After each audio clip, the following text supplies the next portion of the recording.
Bien, les doy la bienvenida nuevamente a todos y a todas. Estamos aquí reunidos nuevamente en el marco del proyecto Compostera Inteligente, en la cápsula número 5.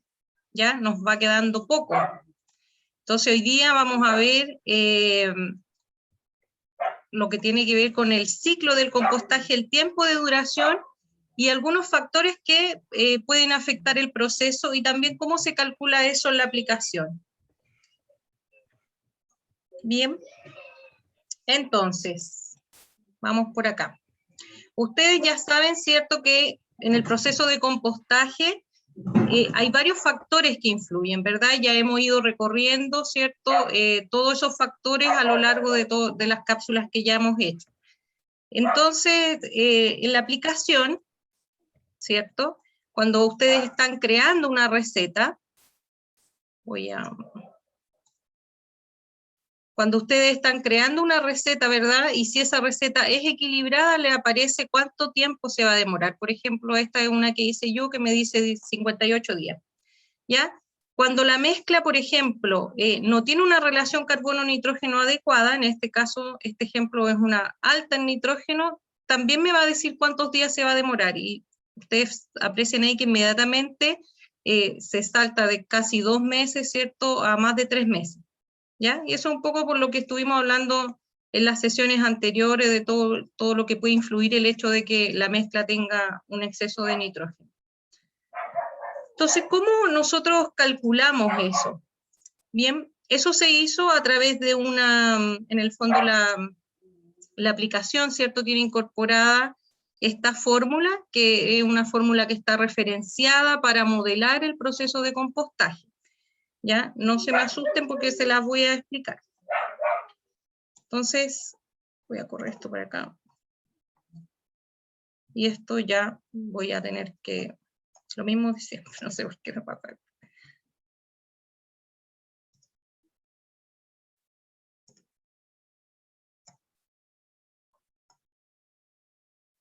Voy a dejar de compartir.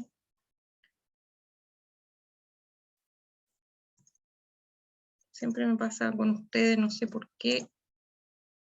Esto, estamos ahí.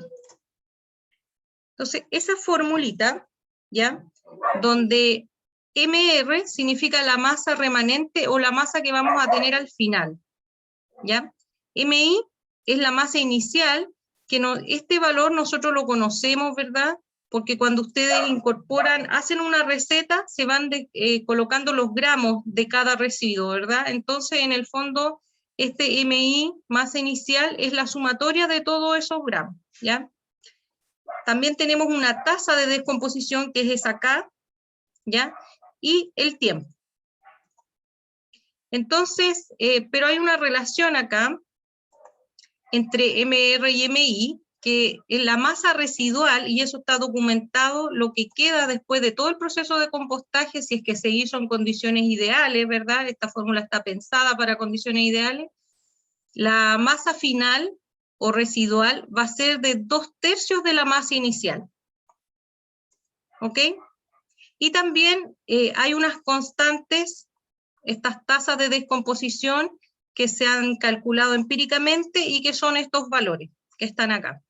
Si ustedes se fijan, cuando es equilibrado es 0.007, cuando es alta en carbono es más baja, y cuando es alta en nitrógeno es aún más baja, ¿ya? Pero esta tasa en el fondo lo que nos está diciendo un poco en esta fórmula es qué tan rápido se va a producir el proceso de descomposición. Entonces, si nosotros resolvemos esta ecuación matemáticamente, si pasamos esta masa, primero hacemos la transformación, ¿cierto? Ya dijimos que la masa residual es 2/3 de la masa inicial. Por lo tanto, este valor y ese valor son iguales y se van, ¿cierto? Por lo tanto, me queda esto. Me queda aquí 2/3 es igual a e elevado a menos 0.07t.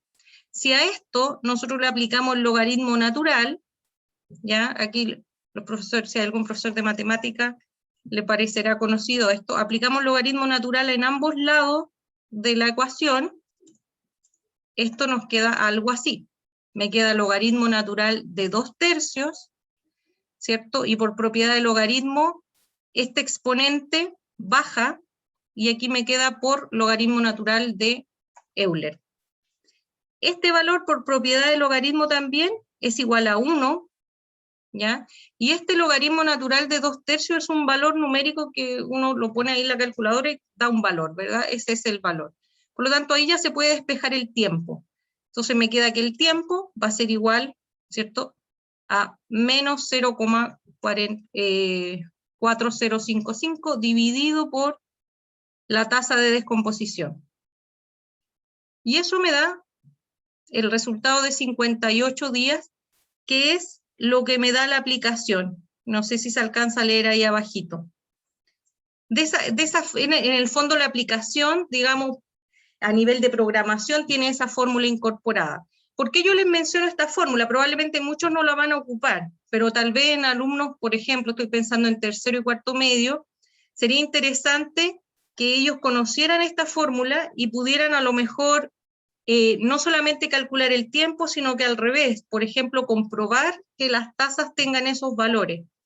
Porque si ustedes hacen un proceso de compostaje y les da, no sé, 90 días, se puede poner el tiempo en la ecuación y la incógnita en ese caso sería la constante. Entonces también ellos podrían empíricamente calcular esas tasas de descomposición, ¿ya? Y discutir ahí, porque esas son tasas que se han calculado empíricamente. Pero bien, como les decía, esa fórmula es una fórmula que está diseñada, ¿cierto?, para modelar el proceso de compostaje en condiciones ideales. Y las condiciones ideales son difíciles de obtener. Por lo tanto, hay muchos factores que pueden influir en que ese tiempo que a ustedes les va a dar la aplicación, ¿cierto?, sea más largo. Es un poco difícil que sea más corto. Lo que generalmente ocurre es que es más largo. Entonces, ¿por qué? Hay varios factores. El principal es que nosotros tenemos que tener dentro del proceso microorganismos que sean descomponedores. Y esos microorganismos vienen en los residuos vegetales frescos. Por eso que se hace la diferencia entre frescos y preprocesado y procesado, porque en la medida que un alimento está más procesado, la cantidad de microorganismos que va a traer va a ser menor. También, ¿de dónde salen también estos microorganismos? También salen de la tierra que incorporamos a la pila de compostaje. Y también salen del guano que incorporamos. Entonces, en la medida que estén todos esos elementos, vamos a tener una mayor cantidad de microorganismos al inicio del proceso dispuestos a descomponer estos residuos orgánicos. De hecho, hay una técnica que también ustedes lo podrían probar, que se llama inoculación, que es cuando ustedes ya tengan compost y después van a hacer una nueva pila, ustedes pueden poner un poco de ese compost para activar el proceso. Y también eso podría ser un estudio que podrían hacer con los estudiantes, porque la aplicación, supónganse ustedes que les va a dar 60 días, pero ustedes al hacer la inoculación con compost, que eso va a traer muchos microorganismos, millones, el tiempo ahí debería ser menor a lo que me dice la aplicación, por el efecto de la inoculación. Entonces, por eso les comento estas cosas, porque son todas posibles alternativas de trabajo con los estudiantes en el futuro. Como ya saben, tenemos que tener los microorganismos y tenemos que tener el oxígeno que necesitan para sobrevivir. Entonces la aireación también es un proceso que si es deficiente podría retrasar y hacer que aumente el tiempo de degradación. El tamaño de partículas, recuerdan que también es importante. En la medida que es más pequeño, estos microorganismos tienen más superficie por donde ir degradando más rápidamente los residuos. También va a influir la humedad, que lo vimos la semana pasada, ¿verdad? Porque el agua también es un componente fundamental para que estos microorganismos sobrevivan. Y también influye el pH. Entonces, nosotros no tenemos cómo medir el pH en esta compostera, pero sí hemos hablado en otras oportunidades que hay alimentos que puedan hacer que el pH varíe, ¿cierto? Por ejemplo, ahí dice algunos alimentos acidificantes, como los cítricos, el café, las carnes. Las carnes básicamente porque tienen mucha proteína, las proteínas tienen mucho nitrógeno y eso finalmente produce compuestos nitrogenados que pueden acidificar el medio, ¿ya? En general, el proceso de compostaje debiera tener un pH casi neutro, entre 7 y 7,5 más o menos, ¿ya? ¿Qué otra cosa puede afectar el tiempo? Hablamos también del tamaño de la pila. Les decía yo que esta compostera está diseñada para 1 metro cúbico en total, ¿cierto?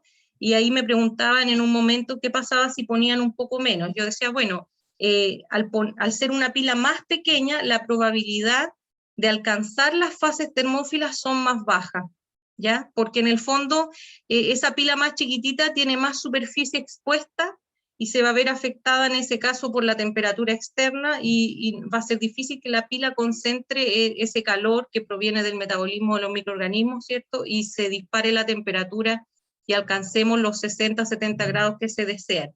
Entonces, el tamaño de la pila también influye, por eso yo los invito a que llenen la compostera tal como dicen las instrucciones. Y el factor externo más relevante que puede afectar el tiempo del proceso es la temperatura, ¿ya? Sobre todo, como les había mencionado yo, en invierno, la temperatura externa puede afectar, haciendo que el proceso sea más lento. Y en el verano, generalmente obtenemos compost al cabo de 60 días, que es como el promedio, porque ahí la temperatura favorece. Así que, bien, yo les quiero preguntar hoy día cómo vamos. Como les decía yo que me habían llegado unas fotos de ustedes, pero aquí les voy a mostrar un poquito cómo voy yo con mi proceso de compostaje. Se fijan que esta baja que hay aquí, yo les mencioné el otro día que había sido porque hice una aireación, entonces después la humedad empezó a subir, ¿cierto? Pero ahora empezó a bajar nuevamente y la temperatura que iba bien arriba empezó a bajar. Así que probablemente eso sea porque a los microorganismos les está faltando humedad. Así que ahí voy a probar, incorporar un poquito de humedad, tratar de acercarlo al 60% y ver qué pasa con la temperatura. Porque aquí íbamos re bien, y aquí se me empezó a producir una baja. Y esta baja no es por el efecto de la aireación, porque la aireación ocurrió acá, donde está esta baja bien pronunciada, y sin embargo ahí la temperatura no se me vio afectada. La temperatura es la de rojo. Entonces, esta baja de temperatura probablemente sea por otra causa, y me imagino yo que puede ser por la humedad. Y ahí están ustedes, pues ahí hay unas escuelas que esta semana, o la semana pasada, recibieron la compostera. Aquí hay algunos profesores que, esta es la Escuela Básica de Talca, que ya armaron la pila. Ahí tenemos la Escuela José Miguel Carrera. Así que vamos a comentar, como todas las semanas, un ratito, cómo es que vamos, en qué han tenido dificultades, así que les dejo la palabra a ustedes.